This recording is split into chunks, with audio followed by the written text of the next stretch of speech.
All right, so today we're going to go through the part one, the multiple choice section of the final exam review. Now, I made a note here. As I go through this, you're going to notice that not every question is multiple choice on the review, but once you take the final in the next upcoming days, they will be multiple choice questions. So of these 15, like I said, you'll have 15 multiple choice questions very similar to the ones that you're going to see here. Okay, so the first question says find the maximum or minimum value of the function and describe the range. So there is a formula. It is x equals negative b over 2a. That does get you your maximum or minimum x value of your vertex, and then you would plug that in to find your y. And you can do that. That is absolutely a valid answer or valid work. I can do that. Negative b over 2 times 2. I'm going to get negative 2. And then you would plug that back into the function, and then you would get your y value, which ends up being negative 1. Now, the easier option is to go to Desmos. And you can see I have it typed in up here. If I am to graph it, I can clearly see it's a minimum, and it's at the point negative 2, negative 1, which is what I found on the previous work. But I can clearly see it's a minimum. I don't have to worry about any calculations. And I know the minimum point was, again, if I was to graph it real quick, was the point negative 2, negative 1. And your y value is the minimum. So right away, I can cross out these two that say maximum, because I know it's a minimum. And then I have to look at the one that has a negative 1. And that makes it D in this case. So the minimum value is negative 1. And I can see y is greater than or equal to negative 1. That is my range. That just tells me everything is above that value. Okay. So whether you remember the formula or you just graph it, which I think is going to be your easiest option, you can find your minimum value. Okay. Question 2. We have to solve it. So in order to solve, we need to get rid of the square. So to undo a square, we square root. Okay. When you do that, your parentheses drop. And what you have to remember is when you square root, you have to put a plus or a minus. So I have plus or minus 7. From here, again, I want to get x by itself. So I'm going to add 4 to both sides. But when I do that, I have 4 plus or minus 7. I need to find both those values. So 4 plus 7 is 11, and 4 minus 7 is negative 3. And those would be my two answers. Okay, remember with quadratics or with any polynomial, the biggest exponent, your degree, tells you how many solutions you should have. So my biggest exponent was 2. I should have 2 answers, and I do here. Okay. Number 3, find the zeros of the functions. So the zeros is where it crosses your y-axis. I'm sorry, your x-axis. So it's where you cross your x-axis. I would replace f of x with 0 because it's finding x when y is 0. And then I would solve that. And you can solve that. There is a way to factor it. But again, I can jump into Desmos and I can graph it. So 4x squared minus 12x plus 9, there's my function. I want to know where the zeros are. I want to know what is the x value and y is 0. So that's this point right here where it crosses your x-axis. So in this case, my value is x equals 1.5. So from the graph, I got this point. The 1.5 is your answer. Okay. Now, if you don't choose to do it that way, you can factor this. This does factor to 2x minus 3 and a 2x minus 3. Remember, that would be using the diamond method. You would do 4 times 9 and get to get positive 36. Has to add up to a negative 12, your middle term. So that's a negative 6 and negative 6. You would write out, drop the first, put those in the middle, drop the last, and then it would factor to this. And when you solve each of those, you get x equals 3/2, which is 1.5. Okay. So again, you can choose the graphing method, which is much quicker and more direct, or you could factor. Multiple choice problems, you don't have to show me work. So it doesn't matter what you're using or what method you're using in order to get your value. Okay. Question 4, describe the end behavior of the graph of the function. Okay, so I'm going to go back in my graphing calculator. I'm going to graph it. Here it is. So looking at this graph, I can see that my ends are going in a downward motion. On the most left side and the most right side, they are going in a downward motion. So I'm going to go back to my, I know it looked like this. So I want something that's going to negative infinity and negative infinity. So as I look here, this is a negative and a positive. That's not it. A positive and a negative, not it. Positive, positive. Nope. There we go. Negative and negative. So you just have to take a look at the physical picture of the graph and find what direction those ends are going in. Okay. Question 5. So divide. If you remember, if it's a linear function, x plus 3, I can set that equal to 0 to find your k value. We get negative 3. So I'm going to use this on the outside to do my synthetic division. On the inside goes all of my coefficients, and anything I'm missing, I have to put a 0. So I have an x cubed. That's a 1x cubed. There's a 1 in front. I don't have an x squared. I have an x, and I have a constant. So I had to put a 0 there as a placeholder. And then it's just a matter of your synthetic division. And as a reminder, you drop your first term, multiply. So negative 3 times 1 is a negative 3. You add down. Then you repeat the process. Negative 3 times negative 3 is 9. Add down is 5. Repeat. Negative 3 times 5 is negative 15. Add down is negative 9. This is your remainder. The number at the end is always your remainder. So to put it all together, if this was an x cubed, this was an x squared, an x and a constant, everything shifts. Underneath the bar is an x squared, an x and a constant.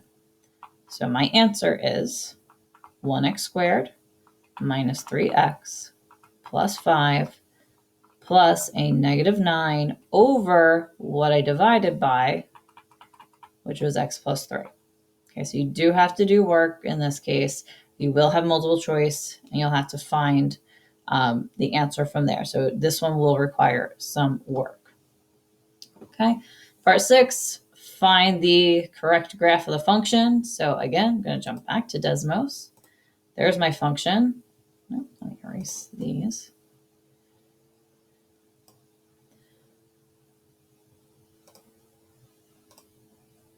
Select that. I know what it looks like. I go back over here, and that is simply this third one. Just find the one that matches. All right, number 7, solve the equation. So in order to solve anything that is higher than a single linear function, I need it to equal 0 first. Okay, so I'm going to bring that negative 32 over. By adding it, get equal to 0. Now I look at the problem, and you're always going to try to factor first. When you factor, you look for a GCF. If they have everything in common, I can take it out. They don't here, so I can group it. So I'm going to group first 2 and last 2. Okay, so the first 2, an x cubed and 2x squared, have an x squared in common. So I take that out. X cubed with an x squared taken away is just an x to the first. A negative 2x squared with an x squared taken away is a negative 2. Then I look at the next ones. Negative 16 plus 32. I could divide them both by 16. You take the sign of the first number. So that's going to be a negative 16. Negative 16x divided by negative 16 is a 1x. 32 divided by negative 16 is negative 2 equals 0. Then what you should notice, these better be identical. If they're not, then you didn't factor it out completely. They're the same, so I can write that once. And then I can group together those GCFs I took out. So x squared and a minus 16. Once you have your two pairs, or however many you have, set each of those equal to 0 and solve. So x minus 2 equals 0. Well, that's x equals 2. X squared minus 16 equals 0. So x squared equals 16. Square root. And you get plus or minus 4. Again, remember when you're square rooting to solve, you are going to have a plus or a minus with your answer. Okay, and again, I mentioned this before, whatever your highest exponent is, that's how many solutions you should have. So this was a cubed, I should have 3 answers. Well, x equals 2 is one of them, and then a positive 4 and a negative 4 give me my other 2. Okay, number 8, write the expression by using a rational exponent. So a rational exponent means it's a fractional exponent. And what you want to remember is the root, this 9, that's your denominator. And the exponent on the inside is your numerator. That's always going to be on top because it's attached to the variable. So it is your main exponent. So that's always going to be the top value. And again, whatever is the root, that's what you're dividing by. You're going into it. So B is our answer in this case. Okay, part 9, we want to simplify it. So what we're going to do is split this. So we're going to split it to the square root of 4, the square root of r squared, and the square root of s cubed. Now remember, all of these are squares. So if you want to put the 2, you can. And then you simplify it. So the square root of 4, well, that's 2. For the letter r, I'm going to do like I did up in number 8. I'm going to have 2 over 2. And for s, it's going to be 3 over 2. And I'm going to reduce and simplify anything I can. Well, the 2 is done. Can't do anything with that. R, 2 to the 2. Well, that's r to the 1. And s, 3 halves. Well, 3 halves is the same as 1 and 1 half. So I have 1 whole s, and I have 1 half of an s. Now to finish all of this, anything that's whole gets to stay on the outside, and anything that is a exponent fraction has to go back inside, meaning 2rs and then the square root of s to the first. Because remember, this is a 2. So I can take that out, put it back in the hook of your radical, and then have your numerator as your exponent. Okay, and I didn't realize the multiple choice options fell down here, but that would then leave us with B.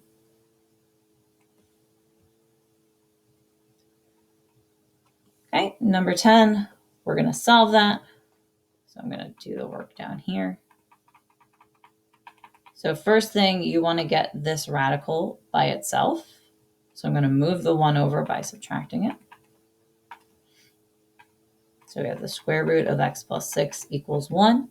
To get rid of the square root, you square it. You do the power of whatever the root is. So if it was a cube root, I would cube it. A fourth root, I put it to the 4th power. Okay, so I square it here by squaring it. X plus 6 drops out. And then 1 squared is just 1. And then from there, that's an easy question to solve. You would just subtract it. You get your negative 5. Okay, number 11, this is the stuff we kind of finished off with, our probability things.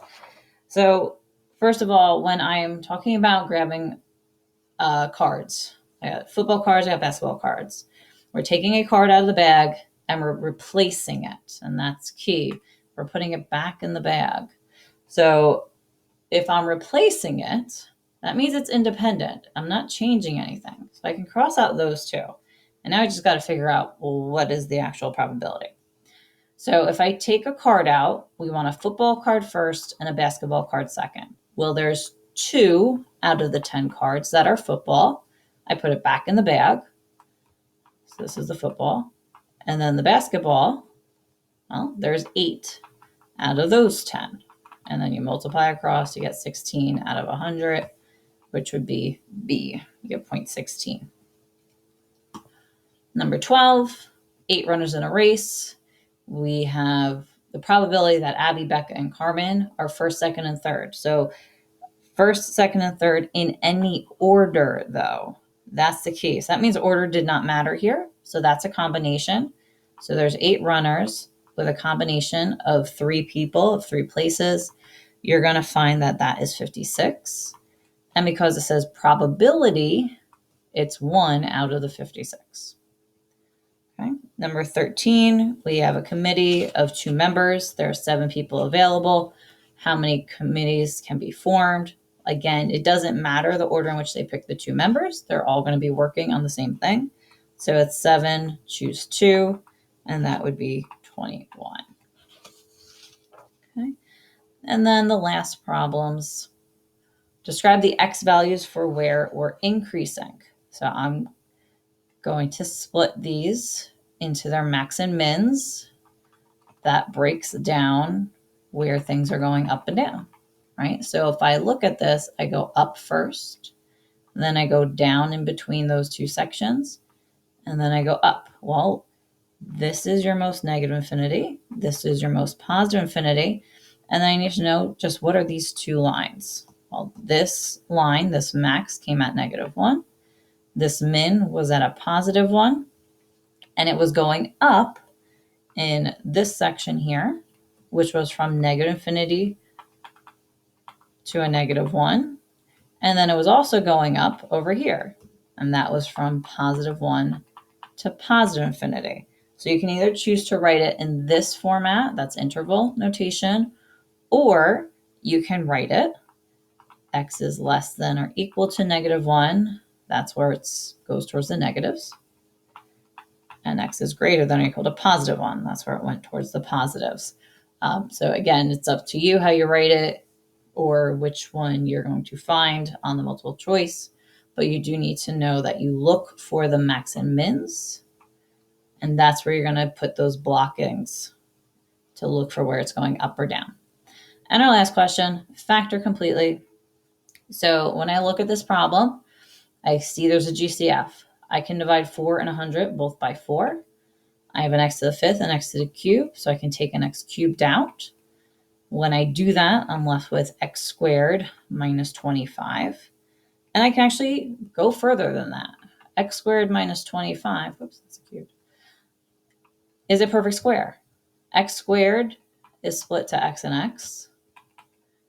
And a -25 is a -5 and a +5. That's a difference of 2 squares. And that would be my fully factored form. Okay, so hopefully this cleared up some things. You also have the document with all of the work that you can check out as well. And if you have any questions, please reach out.